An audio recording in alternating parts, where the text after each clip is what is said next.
Roger. Victory is ours. Cause some chaos. And it looks like XTREM is going to not actually copy yesterday. They have Holly switching out for the SU-27 SM and not in the MLU again. Interesting. Like yesterday.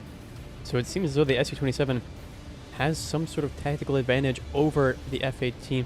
And, you know, I think we can kind of recognize it right off the bat. It may have the greater missile potency when it comes to just having a sheer amount of Fox 3s. But at the same time, you do bleed a ton of speed in the F-18, right? Yeah, I mean, I would say that probably also kind of depends on the map. It's true. It is I map think dependent. because it was a Japanese port, we saw XTREM on yesterday, quite a large map, so maybe those F-18Cs having those kind of longer range Fox 3s coming out to play a little bit early on, especially being a bit of a, probably an advantage, I would say. But of course we are on Red Desert once again, and I would say that Urchin was actually somebody we saw yesterday playing the J10. I kind of forgot about that, so we did see 2 J10 players yesterday. And I'm here for it, that's for sure. Yeah, I will like to see the J10 get into those close-in scraps because it has a funny button, of course, and it's always kind of fun to watch people play it. All right, well, seeing some chaffing going on there from the F-18, getting a bit more passive behavior. As Orosh Elite he's playing away from the map. He's definitely diverging his attention. Definitely just trying to outrun those AMRAMs or R-27s that were fired on early on. Oh, but he can't outrun it as Michael comes from across the map and slaps Orosh Elite in the face. He probably thought he was outrunning that one and just it caught up to him anyway. And the debate, the F-18 SU-27 debate continues. Ooh, as the first player goes that. down for Voyager. However, XTREM, very definitely much more spread out on the map, although Urchin is going to come in and steal that home cap away from XTREM after they took that C cap before it's into their side. Very, very widespread, both teams. Urchin kind of on his own now, and they're down basically in a 3v4 now, and he's gonna hit the crowd. He's going to go Team down. Mountain, hello. As Team Mountain claims his first victim of this section of the bracket. Yeah, not a good start at all for Voyager, losing a player to the Mountain and the long-range AMRAM, AIM-120C, as I suspected. Kind of a little extra energy for the 120C, maybe surprising that player there for us a little bit. And look at Wiseman, he's kind of susceptible here. The missile coming out in the merge! Coffee, oh! Coffee goes down. And Weissman stays alive. But for how long? Somehow. Yeah. XTREM Michael Shaw coming out here with the... Not for long, it seems.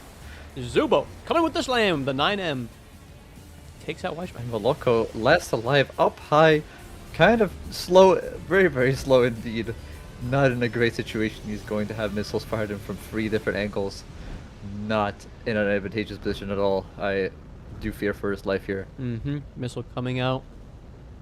He's got to really only able to notch by diving basically straight down. He's almost flat spinning himself and And the corkscrew shaft maneuver does not save him there, and the 120D finds its mark on Maloko. And that's going to be the first round for XTREM, with a very, very succinct win there for them. Maloko actually picked up a little bit of a kill after the fact, getting the kill on Holly there, though. So a little bit of a revenge after his little death spiral there. Yes, the Maloko revenge. Debate, no time for questioning, only time for action. Voyager trying to come back here, find a foothold against XTREM, who has already taken the first round. I kind of want to check the replay out there and check Urchin's player POV, if he was which player he was looking at as Team Mountain surprised him frontally. Yeah, I would like to as well. Though I have a feeling not only was Team Mountain surprising him from in front, but just the entire landscape was against him. He was flying directly into a mountain, not even near a valley per se, so yeah, it was not the best flight path. Yeah, no, definitely. It looks like we're gonna come out and nothing changed in the lineups. Nothing really unexpected, I would say, as it was just the first round. Of course, can't really tell what happened in one round for each team, but it comes like Maloko is going to do those R27 ER shots, I would assume. at the start. He's gonna instantly, try and 'cause get he is hard at lucky. blocking people. He got inspired by his opponent. He said, if that AM120 can do it, I can do it too. Well, it's always definitely possible with the R27ERs. They are very, very effective, and even at, honestly, ranges where the MRAM is effective, because it just has such a powerful booster, so it goes very far. Michael Shaw being very wary of it seems. He does not want to go high this time and try to duel with that 27 SM. Maybe counting his lucky stars very wisely and going that probably he wasn't going to win that one this time. So I do not disagree with that at all. But however, Voyager is actually going to be very, very aggressive, taking their home cap, completely ignoring the C cap, and just going to bulldoze straight towards Bravo. And I do fear for the singular player from XTREM back here, who's going to be kind of on his own. Yeah, he's getting caught out slightly. He's gonna have to start moving towards his team, but he is in a good position to defend that D point. Then again, the home cap is getting taken by Voyager. So XTREM, while it's tied right now, Weissman moving in to get the B position, get that B cap, start the pressure in the opposite direction. Yeah, and I will see. It looks like XTREM is going to have that El Zubo kind of be close, kind of aggressive to the enemy team, definitely, but the rest of XTREM positioning themselves very widely, I would say, at this moment. El Zubo gonna try to come in and get some shots on Knifeman, or Urchin, I mean. And Appeal 12, I believe, comes out, but El Zubo gets slammed by an Darter from left field, off the screen, and the PL12 didn't have to pull the rest of the way to the target. As the teamwork here was feeling a little bit too isolated there, maybe a bit too aggressive without his team not really ready. And XTREM losing two players very early on here. Holly also going down to a 27ER. Oh! Looks like not like a good situation for XTREM at all, as Coffee's gonna go down, lose both his wings, and carry on in the spirit alone. And now Michael Shaw, a dream. Enough said, really. A 4 versus 1 duel here from Michael. Yeah. A dream with no real way of fighting back, losing on tickets, of course, as well. Going to stand his ground, but I don't think that this is going to end well for him. At least he has 120s to counter with. That's at least something to put pressure on his opposition. Multipathing missiles, but the splash will put a damper on his airframe. Oh my goodness, he is tanking these missiles. Will he tank another? Oh, he's rolling. Team ground almost. He's coming to the ground, but he's able to just keep on going, and he rams into the J10. Alrighty. I believe. Yeah. We've jumped into the match already kind of late. We have XTREM coming out with a single cap themselves, but we have Voyager taking 2 home caps, it seems, as well, and XTREM is kind of stuck in the middle of the map right now. It seems like they switched places. Voyager's kind of on the wrong side of the map already. They've traded sides. Switched sides. The great switching of sides, and Darter. I don't know if Maloko will have enough time to. Oh, he will have enough time to notch that, and so will Coffee. Definitely but look at the pincer here from Weissman. Yeah, he's got to be very careful with that head-on. Coffee doesn't seem like they traded anything. And now Maloko low on speed, so we can't actually pursue Coffee per se. And he is going to have to contend with Holly launching R77s and maybe R27ERs at him at the same time. Always a danger. But Holly also has to be very, very careful here, because he's playing the turn-in, turn-out duel. And he has to notch perfectly and keep Maloko in that low speed situation, because he does have kind of the advantage here, having a little bit more energy, definitely. But Maloko is going to return with his responsive spam some more missiles to keep dragging him away. And Holly barely able to slip out from underneath that missile, but he has no missiles to counter with except for R73s. He's got to make this a close encounter, and he's going to do so. Coming into the up and close and personal. Missile coming out head to head. And the R77 is going to catch him. Oh, and the R73 even. R73 with a thrust vector coming However, with a two Voyager players have gone down. Ars Elite and Urchin has already gone down as well. So it's down to a 2v2. Michael Shaw, El Zubo versus Maloko and Weissman. And Weissman in a very poor situation here. Zubo gets rounds on Mark. I would say that this is gonna not What go in end the well for 9M Wiseman. launching? What? Oh, that's a darter. Hitting him with the R darter as he lobs it. Did you see that way that was a fascinating way to launch the R darter off. Little basketball lob there. Yeah. Kind of just Perfect description perfect there. into the hoop. Swoosh. As we see Maloko, who needs a few swishes here. He might need a Michael Jordan-esque play if he's able to get out from underneath this 2 versus 1. He's sadly down to missiles, and he's just on the. The problem is he has the ticket advantage, so he's actually just gonna run. He's gonna run for that decap. They decapped the 8 point there, keeping the ticket bleed on Extreme, which is gonna be very dangerous for them. They really have to keep the ticket advantage here, so he has to get chased down by Michael very aggressively here, because he has to decap that D point as soon as this guy caps it. And look Otherwise at they how will lose slow on tickets. Maloko went to get that cap. He's at 1,000 kilometers an hour, but considering his opponents are much faster, they'll be And closing. here we go with the guns. But look at him defending the position that he needs to in order to get the win condition. Ooh. All of the shots are being botched here by Team Extreme. This could be a flounder if they can't get the guns here, and that's game. They can't decap. They can't decap. They can't decap in time, and I think Maloko clutches it up in the 1 versus 2, the Michael Jordan play that he needed. I don't see a 23 next to him. Bring it back with no more consideration.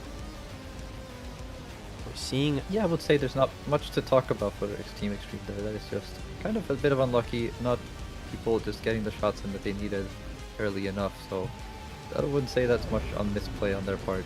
It's true. It's just a bit of an unfortunate aiming situation and a great tactical play being put in a very awkward position by Maloko. I can only imagine that the team chats were very vocal during those last few seconds. Yeah.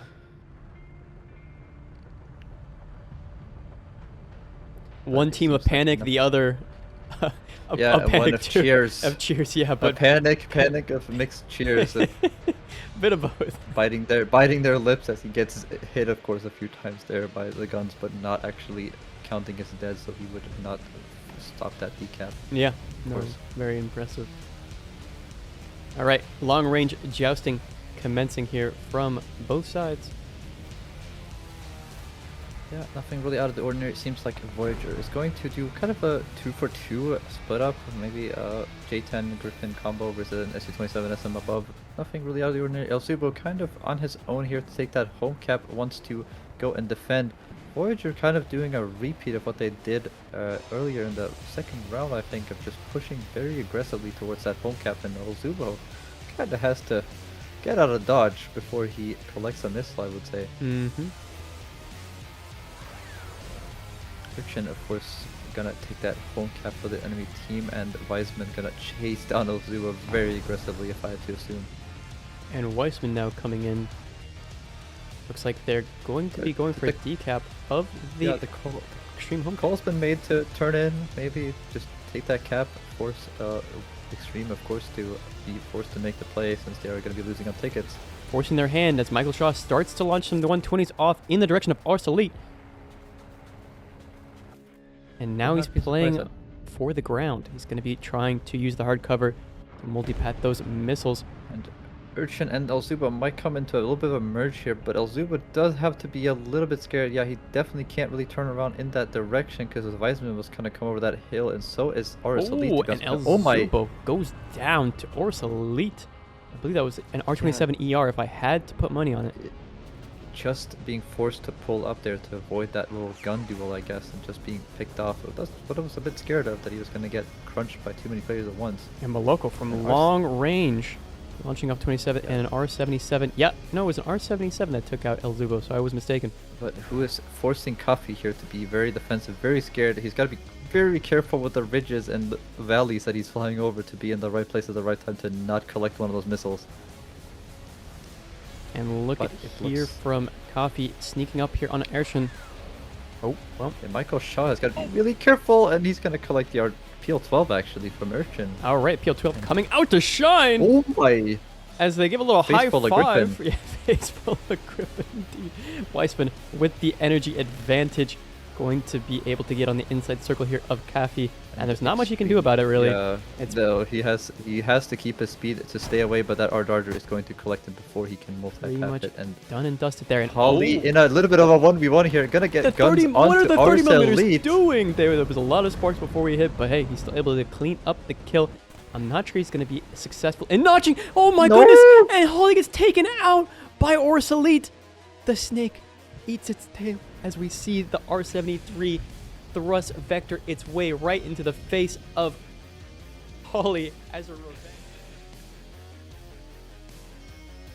Pretty much a T at this point. They're doing pretty well. They're not really losing that many players, and even if they are, they're already ready to instantly trade back. It seems. Doesn't seem like anything is different from either team on the lineups, but I'm expecting maybe a difference in play from Extreme if I had to guess. That would be the hope, seeing as their previous 2 rounds have not been super fruitful for them. Have to see. Composition-wise, yeah, no changes necessarily. Looking at that afterburner as we cruise along with Holly. And the fly by. Utilizing a mixture of R77s, and I believe there might be some R27 ERs as well. But yeah, overall splitting up into 2 groups here for Extreme, while we have a chunk of 3 and a player of 1. Voyager splitting up and searching for clues on how exactly they should approach, how they should play this one. And actually, Holly with no R27 ERs. Yeah, Holly does not run 27 ERs, which is pretty interesting because it seems like what people are favoring the SU27 SM4 is having that little. So I guess maybe it just depends on the map size. The R77s being a little bit more effective on this smaller map with that thrust vectoring, because of course in those close range engagements, being able to have your missile turn in much faster is very beneficial. Yeah, it can be quite beneficial for them indeed. Not seeing anything different here. The Voyager is definitely gonna take their home cap and be very aggressive towards the home cap of Extreme once again. Extreme gonna try to take that other C cap to bring the cap on their side, but it hasn't really worked out for them so far, and they're kind of just letting the same thing happen to them. So I'll see what happens after this, if they're just gonna maybe try to group up more before they go for the attack instead of kind of just. I felt like all the other rounds. They could potentially divide and conquer, as we see they do seem to be defending the D point, which could be fruitful for them. But at the same time, if they allow at least one player to slip back and go for the B point, they could relieve some of that unneeded pressure that they have right now, as we see Voyager take that home cap from them. That's not good for Team Extreme here. The tickets will start bleeding out of their favor and aim to Voyagers. Yeah, I mean, it seems like they're not going to even try to fight for their home cap, which was not what they were doing before. El Supo is trying to turn it in, though. However, Michael Shaw is there to kind of cover him and fire some fox squeeze at Urchin to maybe keep him from being a little bit too aggressive. Kind of pull away, and it seems like Voyager is really gonna try to be passive on this little ridge side here. Gonna be waiting for El Supo. Oh my god! And El Zubo gets hit by a 27 ER from Aurus Elite. And that's already off to a bad start here in a round that they desperately need to win for Team Extreme. Yeah, Michael Shaw is kind of separated by himself here. He's got 3 players who can easily push him at the same time, and that is not going to be a very beneficial situation for the Griffin here. Or, sorry, the F-18 here, when he has a J-10 and a Griffin bearing down on him. And the merge comes out, 27 Head millimeters shot. Connect! Ooh! But Michael, Can he get a missile off at Aurus Elite as well at the same time? He does get some missiles Ooh. off with a connect, though, is the And question. they could be really... But they're not connecting, but Weissman goes down But to Maloko Michael. is on fire, as it seems, on the other side of the map as well. So it's gonna be Holly 2 has versus set 2? Maloko on fire. Yes, he has no wings. He's very much dead. So 2 versus 2. However, Voyager controls every cap right now. And that is not going to go so well for Extreme if they let that keep going for about 2 more minutes, I would say. They're going to lose. Coffee trying to change up that situation, that current Achilles heel for Team Extreme, gonna decap The problem is that Maloko is still death spinning. He had to actually finish off Maloko there with the name 9M just so he could be able to decap. And look at Holly now going for the home cap of Team Voyager. They could play tickets, but one of them will be pressed in this 2v1 situation. I doubt we'll see a Team Voyager go in with a one-on-one type situation. They're going to try and use their man advantage and their ticket advantage to their favor. Yeah, they just want to figure out what Coffee is. They've figured that out now, it seems, and he is going to get pushed very hard, very quickly by these players before, of course, Holly can come back and support him. That R77 is going to be easily dodged, I think. But yeah, look at Coffee trying to run away. Coffee! Launching Oh, missile, that PL-12 is very close! but it doesn't arm in time. And Coffee's able to survive. However, he has to turn around now, launching a missile at Aurus Elite, forcing him to pull away the other way. And he's going to actually run for that decap, maybe. No, he's just going to try to play around that little mountain. Urchin is very close behind him. And clips with 123mm, hits Coffee, but it doesn't do a substantial amount of damage. Now it's a joust between Aurus Elite and Coffee. And I don't think Coffee wins this, nor does Aurus at the moment. But Holly now coming in. He stalled long enough for Holly to come in to potentially save him. They shoot on each other's missiles. The dogfight between Urchin and Coffee. The Griffin might be able to win this in the long run. However, the button comes out, kind of stalling himself out, and no, Holly might be dead here. Holly goes down.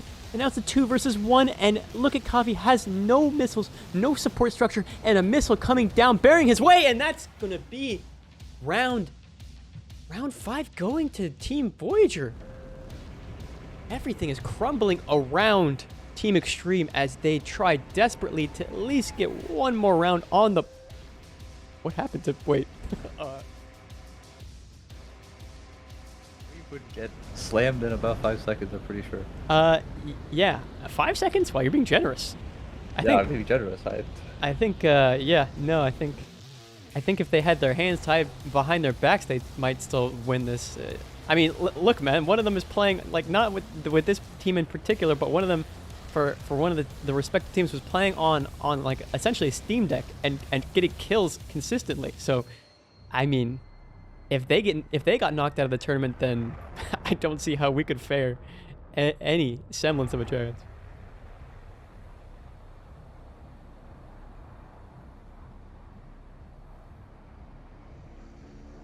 I don't think our chances are very high, I would be honest. Yeah. But as we get into what is basically sudden death for Team Extreme, any loss equals them going down to the losers bracket. And Voyager, of course, progressing to what is basically a semi-final.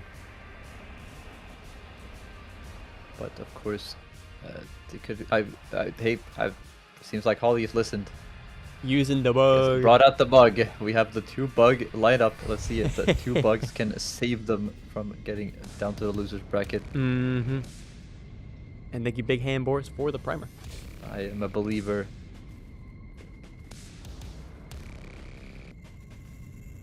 Only time will tell. Only time will tell, Cave, as we see the long-range missiles being launched for pressure, for jousting, and sometimes if you're Aurus Elite, getting hit from like 30 kilometers.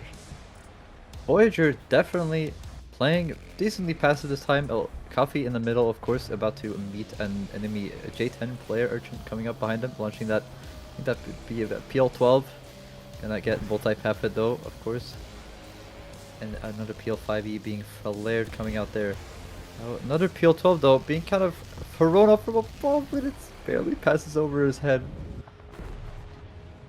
Not in a good situation though, he's got it getting slow already, and Urchin can just speed past, honestly, and just keep launching missiles at teams. It looks like Wiseman actually has just taken down Coffee, and how... Oh my...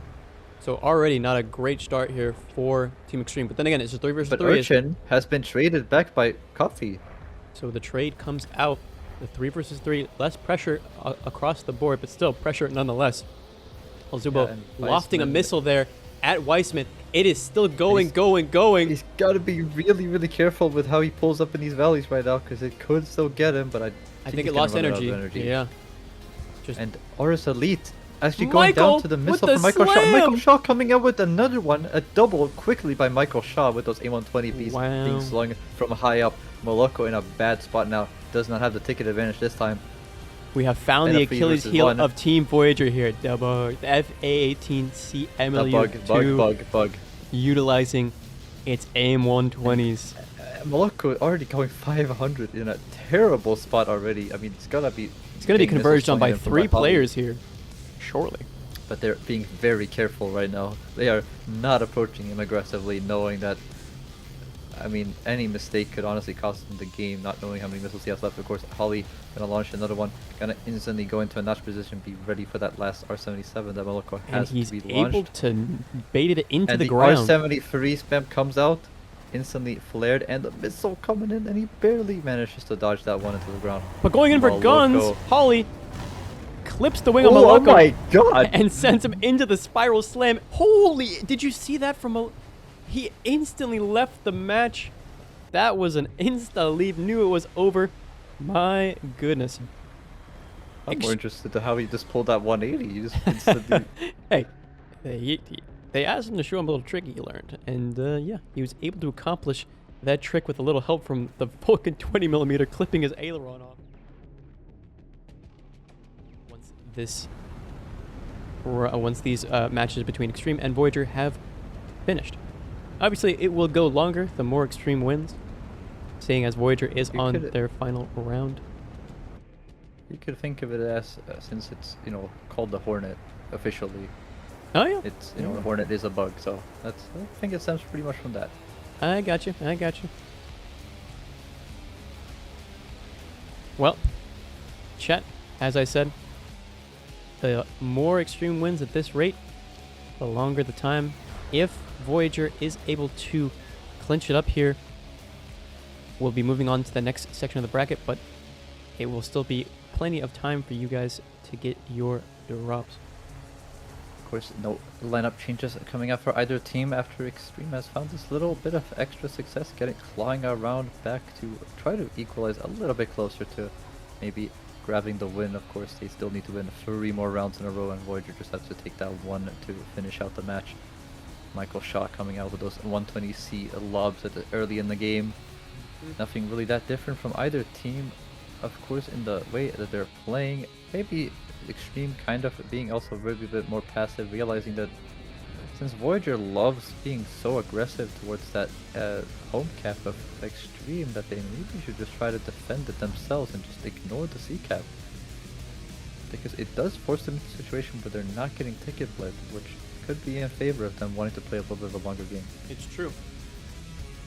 Well, it does seem as though we're going to be seeing one player from Extreme reaching out for that C cap with no real contention, which will be critical. But then again, we can see the 3 players aggressing towards that home cap of Extreme. At the same time, they do have 2 players defending. So it's a 2 versus 3 here.